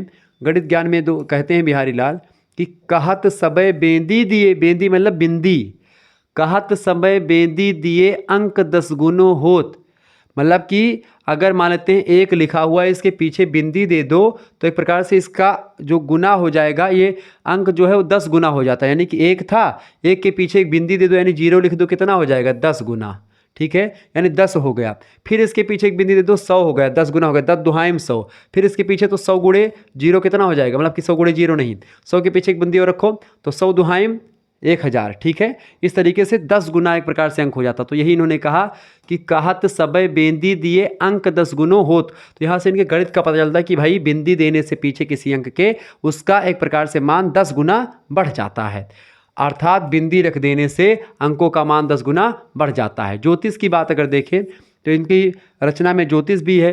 कहते हैं कि पत्रा ही तिथि पाइये वा घर के चहुपास, और नित्य प्रति पूनो ही रहे आनन ओप उजास। मतलब एक प्रकार से इन्होंने एक प्रकार से गागर में सागर भरने का तो काम किया ही, इसके साथ साथ ज्योतिष और इन सभी की बात की भाई क्या करना चाहिए क्या नहीं करना चाहिए और किस तरीके से किस दिन क्या करना चाहिए, सारी बातें इनके बारे में बताई जाती हैं। आगे बढ़ते हैं। अगला क्वेश्चन आपके स्क्रीन पर आ चुका है, फटाफट से आप लोग देखने का प्रयास करेंगे। प्रश्न है आपका, बिहारी ने गागर में सागर भर दिया था, किसकी उक्ति है ये बताएं। तो बिहारी ने गागर में सागर भर दिया था, ये कथन आचार्य रामचंद्र शुक्ल जी ने कहा था कि बिहारी लाल जो उन्होंने गागर में सागर भरने का काम किया, यानी कम समय में या कम शब्दों के माध्यम से अधिक जानकारी देने का प्रयास किया। अगला क्वेश्चन आप देखेंगे, घनानंद का संबंध रीतिकाल की किस धारा से है। तो मैंने बताया था रीति स्वच्छंद धारा या इसी को एक प्रकार से रीति स्वच्छंद काव्य धारा को रीत मुक्त धारा भी कहते हैं, ठीक है। क्या कह सकते हैं, रीत मुक्त धारा भी कहते हैं, ठीक है। ये बात आप ध्यान रखेंगे। तो ये इसी से संबंधित थे। अगला क्वेश्चन है, घनानंद किस सम्राट के दरबार में मीर मुंशी थे। मोहम्मद शाह रंगीले के दरबार में मीर मुंशी के पद पर थे और सुजान नामक वैसा से प्रेम करते थे, मैंने आपको बताया नहीं था। इसके बाद में क्या हुआ, इसके बाद में क्या हो घनानंद के बारे में। तो देखिए, जब एक प्रकार सुजानमल ने पूरी स्टोरी सुनाई थी, उसी स्टोरी के बाद में क्या हुआ, घनानंद ने किस संप्रदाय में दीक्षा ले ली। जब उसको सुजान ने कहा कि मैं नहीं चलूंगी तुम्हारे साथ, तो उन्होंने निम्बार्क संप्रदाय में दीक्षा ले ली। किस संप्रदाय में बाबू, निम्बार्क संप्रदाय में। निम्बार्क संप्रदाय में कहा जाता है जो व्यक्ति दीक्षा लेता है वो आजीवन ब्रह्मचर्य का पालन करता है, उसके बाद में एक प्रकार से फिर कोई लाग लपेट की बात नहीं होती है, ठीक है। ये बात आप ध्यान रखेंगे। अगला, घनानंद की सबसे प्रसिद्ध रचना कौन सी है। घनानंद की सबसे प्रसिद्ध रचना है सुजान हित। सुजान पर इन्होंने सुजान सागर, सुजान हित, सीखे रसखा, मतलब सुजान के बारे में कई सारी रचनाएं लिखी। तो सुजान हित नाम की रचना लिखी जो सबसे प्रसिद्ध रचना घनानंद की रही है, ठीक है। सुजान से चूंकि प्रेम करते थे, बहुत प्रेम करते थे, ठीक है। आगे देखते हैं। अगला क्वेश्चन आपके स्क्रीन पर आ चुका, फटाफट से आप देखेंगे। घनानंद की काव्य कला पर प्रकाश डालिए। तो घनानंद की रचनाओं को 2 वर्गों में विभाजित किया गया है। पहली रचनाएं हैं लौकिक और दूसरी हैं भक्तिपरक रचनाएं। लौकिक मतलब जो लोक से संबंधित है, दूसरी है जो भक्ति से रिलेटेड है, पारलौकिक है। लौकिक रचना में कवित्व और सवैया छंदों का प्रयोग करके इन्होंने लिखा है, जबकि जो भक्तिपरक रचनाएं इन्होंने करी हैं घनानंद जी ने, उसमें पद और चौपाइयों में एक प्रकार से अपने भक्तिपरक रचनाओं को लिखा है और लौकिक रचनाओं को कवित्व और सवैया छंद में लिखा है, ठीक है। इनकी रचनाओं में जो है ऋजुवक शैली और लाक्षणिक भाषा का प्रयोग हुआ। लाक्षणिक भाषा मतलब ठीक ठाक भाषा, और ऋजुवक शैली का प्रयोग हुआ है। कवित्व और सवैया और पद और चौपाई ये सब क्या है, ये सब छंद के प्रकार हैं, ये बात आप ध्यान रखेंगे। तो इससे क्या हुआ है, इनके काव्य में जीवंतता लाई गई है। यह श्रृंगार रस के वियोग पक्ष के मार्मिक व्याख्याता है, मतलब कि श्रृंगार रस के 2 पक्ष होते हैं। एक होता है आपका संयोग श्रृंगार, ठीक है। क्या होता है संयोग श्रृंगार, जब प्रेमी प्रेमिका आपस में मिले होते हैं, ठीक है, यानी कि पैचअप का मामला चल रहा होता है, एक दूसरे से कनेक्टेड होते हैं, वो संयोग श्रृंगार होता है। श्रृंगार रस का जो दूसरा भाग है वो होता है वियोग श्रृंगार। कौन सा श्रृंगार भैया, वियोग श्रृंगार, ठीक है। वियोग श्रृंगार की अगर बात की तो वियोग श्रृंगार मतलब कि जब पति पत्नी या एक प्रकार से प्रेमी प्रेमिका एक प्रकार से आपस में ब्रेकअप हो जाता है, जुड़े नहीं रहते हैं, तो वो एक प्रकार से वियोग श्रृंगार होता है। चूँकि ब्रेकअप के कवि रहे हैं, यानी कि एक प्रकार से विरह के कवि रहे हैं, ठीक है, और श्रृंगार वियोग श्रृंगार के कवि रहे घनानंद, तो इसीलिए एक प्रकार से इन्होंने वियोग, इनकी रचनाओं में वियोग श्रृंगार का मार्मिक वर्णन किया गया है इनकी रचनाओं में, ये बात ध्यान रखिए। जैसे कि वियोग श्रृंगार भगवान राम के जीवन में भी आया था, ठीक है, जब, और संयोग श्रृंगार भी आया था। संयोग श्रृंगार कब आया था, जब वो एक प्रकार से वो माली मतलब भगवान राम जी और लक्ष्मण जी जब फूल तोड़ने जाते हैं बगीचे में, और उधर से वो दर्शन करने के लिए माता सीता मंदिर जाती हैं, तो माता सीता और भगवान राम जब देखते हैं एक दूसरे को पहली बार, तो उस दौरान जो एक प्रकार से जो है जो रस की उत्पत्ति होती है, वो उस दौरान संयोग श्रृंगार की उत्पत्ति होती है। और जब एक प्रकार से बिछड़ जाते हैं सीता माता को, रावण जो है दुष्ट रावण हर ले जाता है, उसके बाद में भगवान श्री राम जो है वो विरह के एक प्रकार से अग्नि में, माता सीता भी और वो भी तड़पते हैं, और एक प्रकार से क्या कहते हैं कि हे खग हे मधुकर श्रेणी तुम देखी सीता मृगनयनी।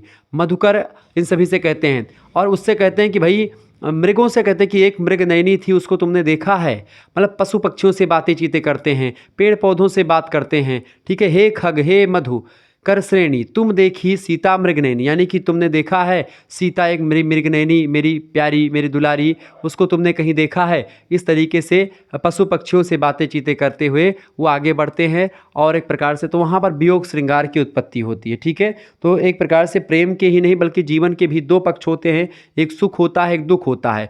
दुख के बाद हमेशा सुख आता है और सुख के बाद दुख जरूर आता है, इसमें कोई दो राय नहीं है, ये प्रकृति का नियम है। इसीलिए ना तो दुख में दुखी ज़्यादा होना और ना सुख में सुखी ज़्यादा होना, क्योंकि कहा भी गया है कैसे आपको रहना है, भगवान सूर्य की भांति रहना है। जैसे भगवान सूर्य जब उदय होते हैं तो भी लाल होते हैं और अस्त होते हैं तो भी लाल होते हैं, ठीक है। क्योंकि वो उनको ना तो उदय होने की खुशी है ज़्यादा और ना ही अस्त होने का गम है, दोनों स्थितियों में एक समान रहते हैं। इसीलिए मनुष्य को भगवान सूर्य से यही सीखना चाहिए कि दोनों स्थितियों में हमेशा एक ही रहना है और एक जैसे रहना। कैसे, श्लोक है कि उद्देत्य सबिता ताम्र असताम्र संपत्तो चा विपत्तो चा महताम एक रूपता।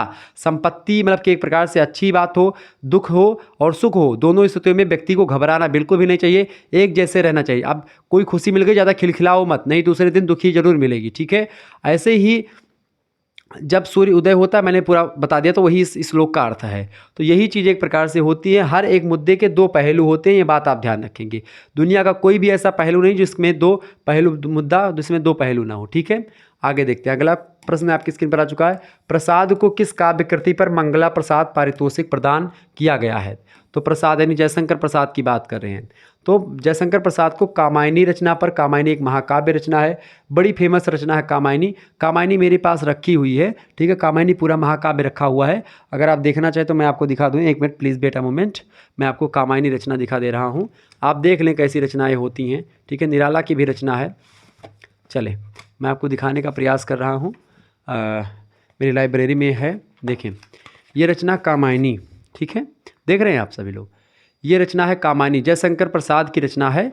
बड़ी रचना, बड़ी फेमस रचना है, ठीक है। कामायनी साहित्य सरोवर से एक प्रकार से इसका प्रकाशन हुआ है और बड़ी ज़बरदस्त पुस्तक है। इसमें एक प्रकार से आप जब पढ़ेंगे कामायनी ना, तो ये एक श्रद्धा और इन सभी के बारे में बड़ा ज़बरदस्त लिखा है। जैसे कि इसमें आप पढ़ते होंगे कि खिले हों जो बिजली के फूल मेघ बन बीच गुलाबी रंग, ठीक है। जब श्रद्धा और मनु दोनों एक साथ बैठे हुए होते हैं, श्रद्धा बैठी है, नीला कपड़ा पहने हुए है और वो बैठी है, थोड़ा सा उसी कपड़े के बीच से थोड़ा सा एक प्रकार से उसका अंग थोड़ा सा दिख रहा है, कोई अंग है थोड़ा सा दिख रहा है उसी कपड़े के बीच से।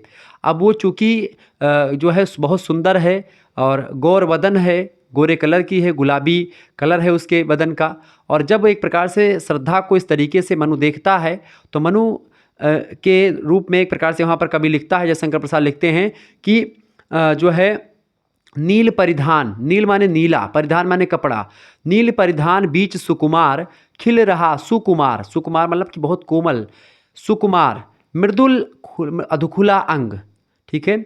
कैसे, नील परिधान बीच सुकुमार खुल रहा मृदुल अधुखुला अंग खिले हों ज्यों बिजुली के फूल मेघ बन बीच गुलाबी रंग। जिस तरीके से मेघ, मेघ माने बादल, काले काले बादलों या नीले नीले बादलों के बीच में जिस तरीके से गुलाबी कलर की जब बिजुली चमकती है मेरे प्यारे दोस्तों, जिस तरीके से वह बिजुली उन नीले नीले या काले काले बादलों के बीच से चमकती हुई प्रतीत होती है, हे श्रद्धे तुम्हारा जो खुला हुआ एक प्रकार से ये अंग है, ये एक प्रकार से कैसा दिख रहा है, उसी बिजली की भांति चमक रहा है।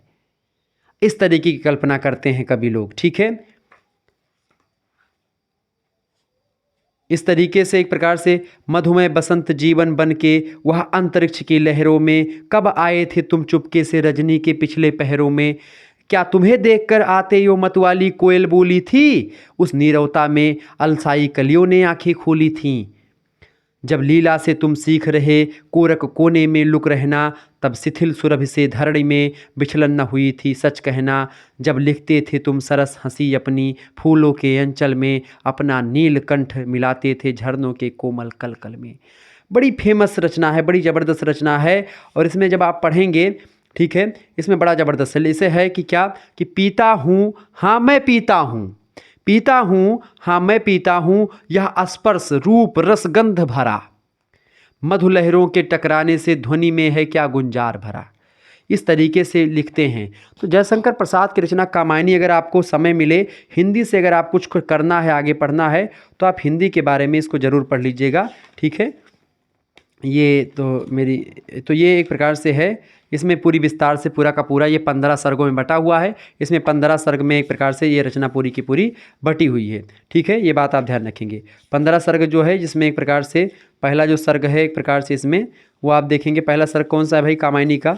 कामायनी का पहला जो सर्ग है वो है चिंता सर्ग, और चिंता सर्ग से शुरू होता है। फिर उसके अंदर देखिए चिंता सर्ग, चिंता के बाद में आशा, चिंता के बाद में क्या होता है, पहले कुछ चिंता होती है, फिर चिंता खत्म कैसे होती है, कुछ आशा दिलवाई जाती है, फिर आशा, फिर श्रद्धा, फिर उसमें श्रद्धा, आशा जो होती है उसमें श्रद्धा रखते हैं, फिर श्रद्धा के बाद में फिर काम की बातें होती है, फिर काम के बाद में वासना जागृत होती है, वासना के बाद में लज्जा आती है, लज्जा के बाद में फिर आप कर्म करते हैं, कर्म के बाद में ईर्ष्या होती, कर्म से ईर्ष्या उत्पन्न होती कभी कभी, ईर्ष्या के बाद में ईड़ा, ईड़ा के बाद में स्वप्न, स्वप्न के बाद में संघर्ष, फिर निर्वेद, फिर दर्शन, फिर रहस्य, और जब रहस्य का पर्दाफाश होता है तो क्या होता है, आनंद की प्राप्ति होती है। इस तरीके से चिंता सर्ग से शुरू होने वाला और आनंद एक प्रकार से जहाँ तक खत्म होता है, 1 2 3 4 5 6 7 8 9 10 11 12 13 14 15 सर्गों की बटी हुई रचना है। मात्र इतनी सी रचना है, अगर आपको समय मिले तो आप खरीद करके पढ़ लीजिएगा। ठीक है, ऐसे ही अनामिका रचना है, ये सुमित्रानंद सॉरी इनकी सूर्यकांत त्रिपाठी निराला जी की बड़ी फेमस रचना है। इसमें एक प्रकार से इनके बड़ी कविताएं संकलित है, छोटी छोटी कविताएं जो है इनमें जो है संकलित हैं। क्लियर, तो ये रचनाएं थीं जो मैंने आपको दिखा दी। मैंने कहा कि भैया आपको दिखा दिया जाए, थोड़ा सा बता दिया जाए ताकि रुचि आपको पैदा हो। ठीक है, तो प्रसाद को किस काव्य कृति पर मंगला प्रसाद पारितोषिक मिला था, कामायनी पर। इसी पुस्तक पर लिखने पर उनको मंगला प्रसाद पारितोषिक जो एक प्रकार से सम्मान है वो मिला था, मंगला प्रसाद पारितोषिक। ठीक है, आगे बढ़ते हैं और भी प्रश्नों को जानने का प्रयास करते हैं। फटाफट से आप देखने का प्रयास करेंगे। इंपॉर्टेंट क्वेश्चन आ चुका है भाई, सभी लोग देखिएगा, बहुत ही जबरदस्त क्वेश्चन आ चुका है। प्रश्न आपका है, अकाल और उसके बाद का संक्षिप्त परिचय दीजिए।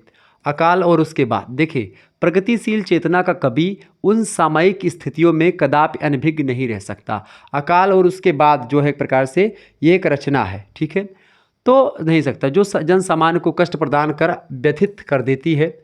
नागार्जुन की रचना है अकाल और उसके बाद। नागार्जुन एक ऐसे प्रगतिशील चेतना के कवि हैं जिन्होंने अनेक समसामयिक विषय मतलब कि जो करंट के विषम मुद्दे होते हैं, पीड़ादायक स्थितियां होती हैं, उनका चित्रण अपनी रचनाओं में किया है। ठीक है, वो किसी भी चीज़ से पीछे नहीं हटते। नागार्जुन को बाबा भी कहा जाता है, बाबा इनकी एक उपाधि है। अकाल तो अत्यधिक कष्टदायक होता ही है। अकाल मतलब क्या होता है, जब सूखा पड़ जाए या एक प्रकार से खाना ही ना हो, कोई लोग भूखे मर रहे हों, वैसी स्थिति अकाल की स्थिति कहलाती है। ठीक है, अकाल और उसके बाद की स्थिति का वर्णन इन्होंने अपनी रचना में किया है। एक कविता है, ठीक है, इसकी रचना बंगाल में अकाल पड़ा था, बंगाल के अकाल पर एक प्रकार से इन्होंने एक कविता लिखी, अकाल और उसके बाद। इस कविता में तत्कालीन स्थिति, जो उस समय की स्थिति थी बंगाल की, और उसके बाद की स्थिति, उसका यथार्थ और संवेदनापूर्ण तरीके से वर्णन और चित्रण बहुत ही बारीकी के साथ इन्होंने किया है। किसने, नागार्जुन बाबा ने। ठीक है, नागार्जुन आपके पाठ्यक्रम में संकलित है, इनकी कविता के बारे में मैं आपको समझाने का प्रयास करूंगा। ठीक है, चलें आगे देखते हैं। अगला क्वेश्चन आपके स्क्रीन पर आ चुका है, फटाफट से आप लोग देखेंगे। अगला प्रश्न है, शोध को परिभाषित कीजिए। ये प्रश्न बड़ा इंपॉर्टेंट है और लगातार परीक्षा में प्रश्न आया हुआ है, हमेशा पूछा जाता है और हमेशा आपकी बार भी ये प्रश्न आने वाला है। देखिए, शोध को परिभाषित कीजिए। शोध एक टॉपिक आपको पढ़ना पड़ता है। नई शिक्षा नीति में शोध को एक प्रकार से कंपलसरी कर दिया गया कि हर सेमेस्टर में आपको एक टॉपिक शोध के बारे में जानना होगा। ठीक है, हिंदी में बेसिकली 2-3 सेमेस्टर में ऐसा किया गया। तो शोध में एक प्रकार शोध के बारे में आपको जानना, ताकि लोग रिसर्च के प्रति आगे बढ़ सकें और हिंदी में एक प्रकार से अच्छी मुद्दों पर रिसर्च कर पाएँ। ठीक है, ताकि BA से अगर आप रिसर्च के बारे में जानेंगे तो MA और उसमें आगे चल करके आप PhD करेंगे तो उससे आपको रिसर्च में आसानी होगी। ठीक है, आचार्य विमल मोहन वर्मा ने कहा इसके बारे में शोध की परिभाषा को देते हुए कि शोध जो होता है वो नए तथ्यों, नए मतलब कि न्यू फैक्ट जो होते हैं, नई जानकारी, वही खोज मतलब कि उसकी खोज ही नहीं होती है। वैसे शोध में नई जानकारी की खोज तो होती है, उसकी खोज के साथ साथ उसकी तर्कसम्मत व्याख्या भी करनी पड़ती है। यानी कि जो आपने जानकारी खोजी है उस जानकारी को एक प्रकार से तर्कसम्मत तरीके से उसको एक प्रकार से प्रस्तुत भी करना होता है। यानी कि एक प्रकार से जो शोध होता है वो एक प्रकार से जो नए या एक प्रकार से नवीन एक प्रकार से तथ्य होते हैं उनकी खोज करना ही नहीं बल्कि उनकी तर्कसम्मत व्याख्या करना भी होता है। यानी एक प्रकार से जब हम क्या करते हैं, नए तथ्यों की खोज करते हैं किसी मुद्दे को लेकर के और उसकी तर्कसम्मत व्याख्या करते हैं, सभी को सेटिस्फाई करते हैं, उसके बाद एक प्रकार से वो शोध कहलाता है। डॉक्टर नगेंद्र जो कि एक प्रकार से हिंदी के बड़े आलोचक माने जाते हैं, इन्होंने कहा कि अनेकता में एकता की सिद्धि का ही सत्य, मतलब अनेकता में एकता की सिद्धि का ही सत्य है। ठीक है, इसी का अर्थ है आत्मा का साक्षात्कार।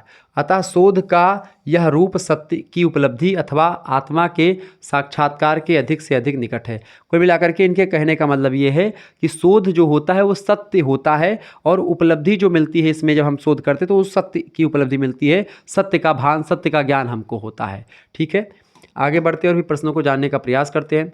फटाफट से एक बार वीडियो को लाइक और चैनल पर अगर नए हैं तो सब्सक्राइब जरूर कर दीजिएगा। ऐसे ही इन्फॉर्मेटिव वीडियो में लगातार और ऐसे मॉडल पेपर और भी हिंदी के मिलते रहेंगे। आगे देखेंगे, हिंदी ही नहीं बल्कि हर एक सब्जेक्ट के मॉडल पेपर मैं लगातार दे रहा हूँ, आप लोगों ने देखा होगा। डॉक्टर धर्मवीर भारती के निबंध संग्रहों के नाम उल्लेख कीजिए। प्रश्न इंपॉर्टेंट है, परीक्षा में पूछा गया था।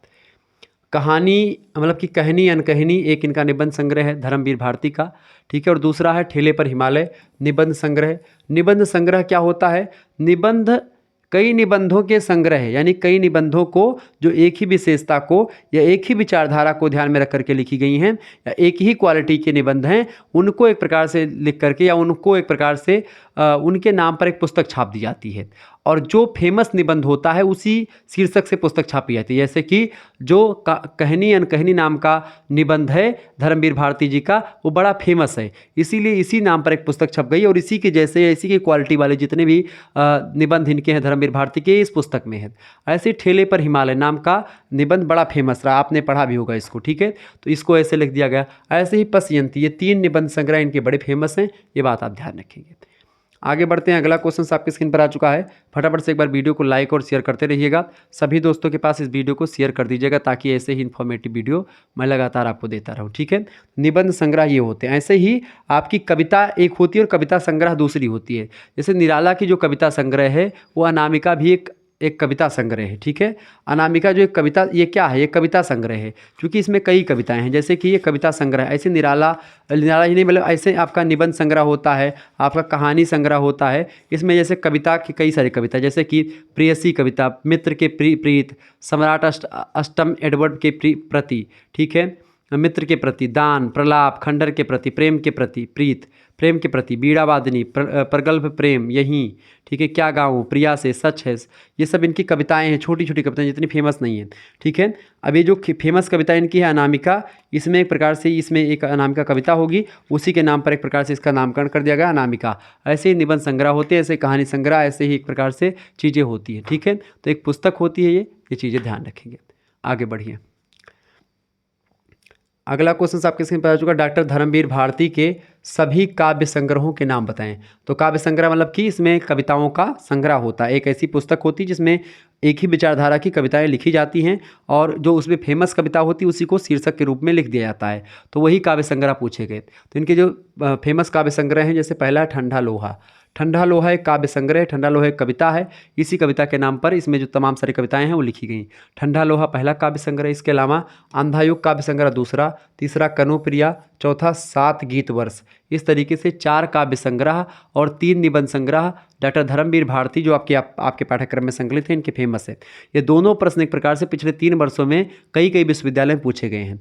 इनमें ऐसे प्रश्नों को ही मैंने रखा है जो कि एक प्रकार से पिछले वर्ष पूछे गए कहीं ना कहीं पे किसी न किसी विश्वविद्यालय में। ठीक है, आगे देखिए, अगला क्वेश्चन आपकी स्क्रीन पर आ चुका है, फटाफट से आप देखने का प्रयास करेंगे, इंपॉर्टेंट है भाई। देखें प्रश्न कौन सा है।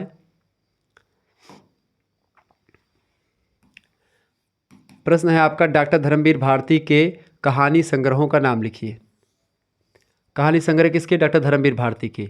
अब देखिए, धर्मवीर भारती के निबंध संग्रह, काव्य संग्रह और कहानी संग्रह तीनों ध्यान रखेंगे, इंपॉर्टेंट प्रश्न है। देखिए पहला है चांद और टूटे हुए लोग, ये इनका कहानी संग्रह है। चांद और टूटे हुए लोग, ये इनका क्या है? कहानी संग्रह है। बंद गली का आखिरी मकान, ये बड़ा फेमस एक प्रकार से इनका कहानी संग्रह, इसमें कई कहानियाँ हैं। बंद गली का आखिरी मकान एक कहानी का नाम भी है और कहानी संग्रह यानी एक पुस्तक भी है। मुर्दों का गांव, ये भी एक प्रकार से इनकी कहानी संग्रह है धर्मवीर भारती का। तो ये धर्मवीर भारती इनके निबंध संग्रह, कहानी संग्रह और काव्य संग्रह के बारे में आपने जाना।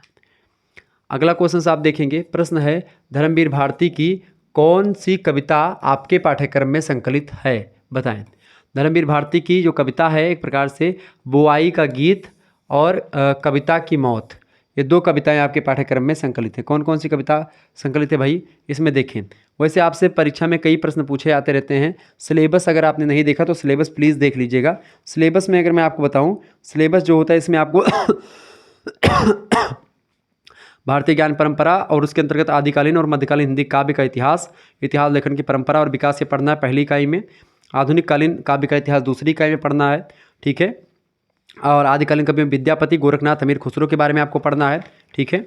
इसके बाद में आपको क्या पढ़ना है भाई, इसके भक्तिकालीन सगुण कवियों में सूरदास के बारे में पढ़ना है, भ्रमर गीत सार जिसमें पद संख्या ये संकलित है, ठीक है। ऐसे ही गोस्वामी तुलसीदास जी के बारे में, ठीक है, कबीर के बारे में, मलिक मोहम्मद जायसी। रीतकाल में आपको केशवदास, बिहारी लाल घनानंद के बारे में पढ़ना है। और आदिकालीन कवियों में भारतेंदु हरिश्चंद्र की कविता में जैसे कि मातृभाषा प्रेम पर दोहे आपको पढ़ना है। रोकहूँ जो तो अमंगल होए, प्रेम न से जो कहा पिए जाइए, इसको पढ़ना है। ब्रज के लता पता मोह कीजिए, ये 3 कविताएं भारतेंदु हरिश्चंद्र जी की पढ़नी है। जयशंकर प्रसाद की कामायनी का श्रद्धा सर का प्रथम 10 पद और आंसू के 5 पद आपको पढ़ने हैं। व्याख्या मैं कर चुका हूँ, व्याख्या वाला खंड पूरा का पूरा अवेलेबल है, देख लीजिएगा। सूर्यकांत त्रिपाठी निराला, बर्दे बीड़ा वादनी बर्दे, तुलसीदास प्रारंभ के 10 पद और वह तोड़ती पत्थर इलाहाबाद के पद पर एक कविता है। करती बार बार प्रहार, मतलब एक लड़की होती इलाहाबाद जब जा रहे होते हैं उसी के रास्ते में एक निराला जी, तो उस दौरान एक लड़की होती है वो पत्थर से, मतलब पत्थर तोड़ रही होती है सड़क पर बैठ करके, ठीक है, उसी धूप में, उस पर कविता लिख देते हैं। सुमितानंद पंत और इसके अलावा महादेव वर्मा, अज्ञे, मुक्तिबोध, नागार्जुन, धर्मवीर भारती। अब धर्मवीर भारती का बुआई का गीत, कविता की मौत, नागार्जुन का अकाल और उसके बाद बादल को घिरते देखा है, अमल धवल गिर के शिखरों पर बादल को घिरते देखा है, ठीक है, ये नागार्जुन की कविता है। मुक्तिबोध की विचार आते हैं और भूल गलती 2 कविताएं आपके पाठ्यक्रम में संकलित है। अज्ञे की रचना नदी के दीप, यह दीप अकेला और कलगी बाजरे की, 3 कविताएं संकलित हैं। ऐसे ही धूमिल की रचना मोचीराम और रोटी और संसद संकलित है। धर्मवीर भारती की रचना एक प्रकार से जो बुआई का गीत और कविता की मौत संकलित है। तो ये एक प्रकार से आपके पाठ्यक्रम में बस इतनी कविताएं हैं, और भी और कविताएं हैं जो कि एक प्रकार से जैसे बिहारी घनानंद, इन सभी की जो रचनाएं उनसे भी संकलित है चीज़ें, ठीक है। ध्यान रखेंगे इन चीज़ों को। आगे बढ़ते हैं। धूमिल का पूरा नाम क्या है? धूमिल का पूरा नाम क्या है भैया? धूमिल का पूरा नाम है, धूमिल का पूरा नाम क्या है? सुदामा प्रसाद पांडे धूमिल, ठीक है। धूमिल इनका उपनाम है, सुदामा प्रसाद पांडे धूमिल।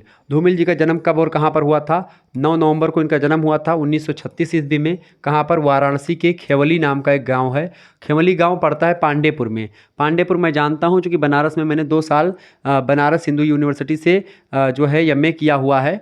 और आपको बता दूं, बनारस हिंदू यूनिवर्सिटी एक ऐसी संस्था है, एक ऐसी यूनिवर्सिटी है जो कि हिंदी के मामले में बहुत आगे है। हिंदी नहीं बल्कि हर एक चीज़ में।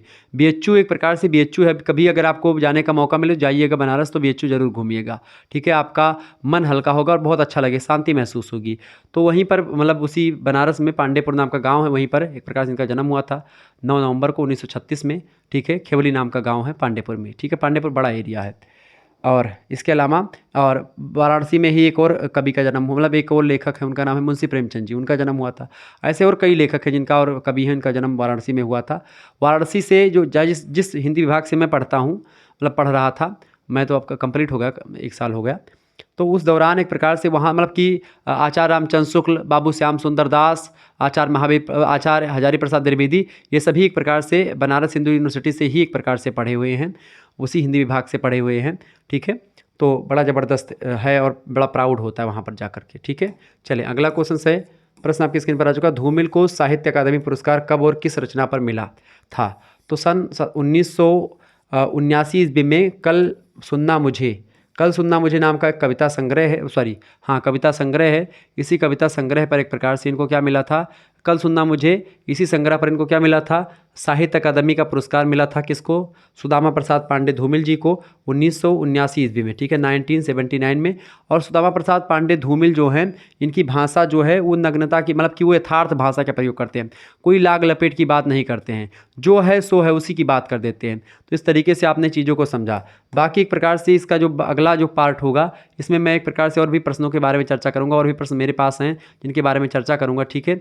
नेक्स्ट वीडियो में मैं चर्चा करूँगा बाकी, चूँकि लंबा क्लास हो जाएगा अभी मैं चर्चा करने लगूंगा, तो ठीक है। अब नेक्स्ट वीडियो जो आएगा उसमें मैं चर्चा करूंगा। इसके अलावा संस्कृत का भी मॉडल पेपर मैंने दे दिया है, और संस्कृत के 2 क्लास हो चुकी है, 2 चैप्टर्स की क्लास हो चुकी है। अगर आपने नहीं देखा तो देख लीजिएगा। इन सभी का PDF जो होगा वो सब भी एक प्रकार से उसी हिंदी वाले कोर्स में, या जो मतलब हिंदी वाला कोर्स ही पहले चालू किया था, अब सभी सब्जेक्ट के कोर्स हैं, तो मात्र 100 रुपये में ही सारे सब्जेक्ट की तैयारी आपकी होती रहेगी। तो आप तुरंत ज्वाइन करें, ठीक है। ये बात आप ध्यान रखें। संस्कृत की भी क्लास हो रही है, जियोग्राफी, पॉलिटिकल साइंस, हिस्ट्री, सभी की क्लास हो रही है। ठीक है, धन्यवाद। मिलते हैं फिर नेक्स्ट वीडियो में। तब तक के लिए जय हिंद, जय भारत। आप सभी का बहुत बहुत धन्यवाद हमारे साथ जुड़ने के लिए।